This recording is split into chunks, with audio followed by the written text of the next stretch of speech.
Hi, welcome to the Carpenter Shop, where together we're growing in the Carpenter Shop, ignoring a little bit of the sawdust and trying to become who God has created us to be.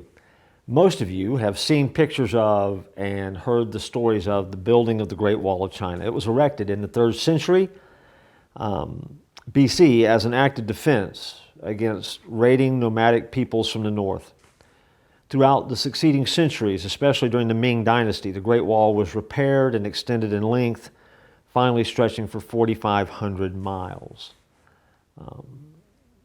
Building a wall like that certainly is a Herculean task, and it is set apart of one of the great construction projects, I guess, in the history of the planet. It is massive.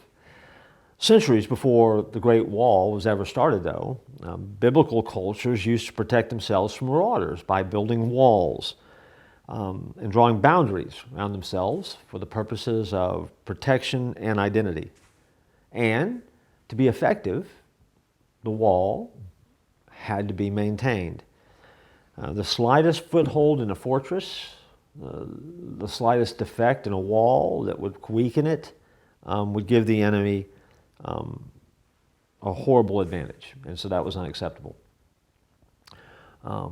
Modern armies and modern warfare has made walls less effective as they might have been historically, but yet they are still very useful when it comes to defense and creating barriers and boundaries and identity.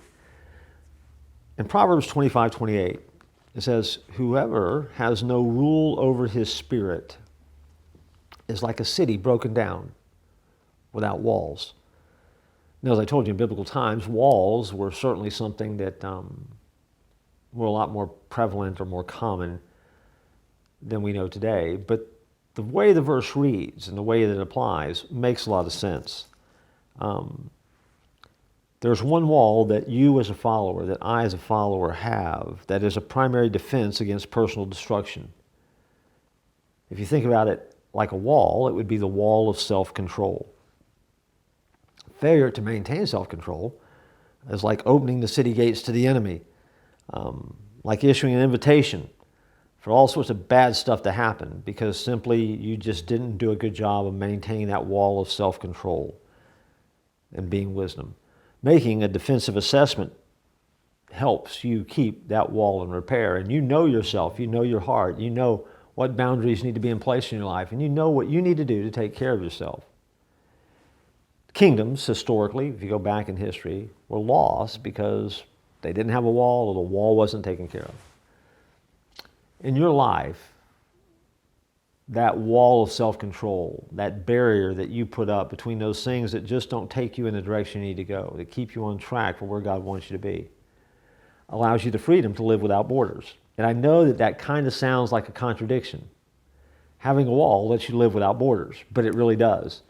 And as you build that wall and it strengthens and you have that clearer design of what Jesus is doing in your life and that clarity, then the sky is the limit on where you can go, and you can travel as far as as your eye can see because you're on a journey with God and He will take you to places that you've never been before.